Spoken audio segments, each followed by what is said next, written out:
தாவைக்க தலைவர் விஜய் வெறுப்பு அரசியல்தான் செய்து வருகிறார் என பாஜக மாநில முன்னாள் தலைவர் அண்ணாமலை விமர்சித்துள்ளார். புதுச்சேரியில் அவர் செய்தியாளர்களுக்கு அளித்த பேட்டியை தற்பொழுது பார்க்கலாம். தமிழக வெற்றி கழகம் அதனுடைய தலைவர் திரு விஜய் அவர்களுக்கு என்னுடைய அறிவுறுத்தல் என்னன்னா, எனக்கு அரசியல்ல எதிர்ப்பது மட்டுமே மக்கள் பார்ப்பதில்லை.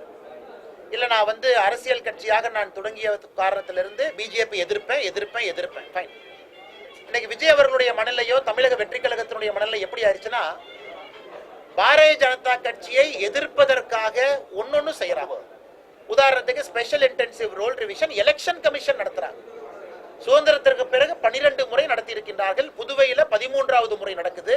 கடைசியாக புதுவையில 2002 நடந்திருக்கு. தமிழ்நாட்டில் 2002, 2005 தமிழ்நாட்டில் 2 வருஷம் நடந்துச்சுங்கன்னா பாதி நடந்துச்சு.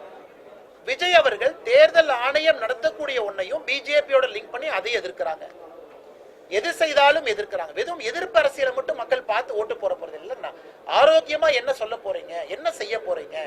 ராகுல் காந்தி அவர்கள் இதை செஞ்சுதானே பனிஷ்மெண்ட் கிடைக்குதுங்கன்னா, 95 தேர்தல் ராகுல் காந்தி தோத்துருக்காங்கன்னா, 95 தேர்தல் கடைசி 95 தேர்தல் தோத்துருக்காங்க. ராகுல் காந்தி அவர்கள் காங்கிரஸ் கட்சிக்குள்ள பொறுப்பெடுத்த பிறகு 95வது தேர்தல் தோல்விதான் பீகார். ஏன்னா எதிர்க்கிறாங்க, ஆரோக்கியமான விஷயத்தை சொல்றது இல்லைங்கன்னா. அதனால இன்னைக்கு விஜய் அவர்களும் அதையே தான் நான் செய்ய போறேன், நான் எதிர்க்கின்ற மனப்பக்குவத்துல மட்டும்தான் இருக்குன்னா மக்கள்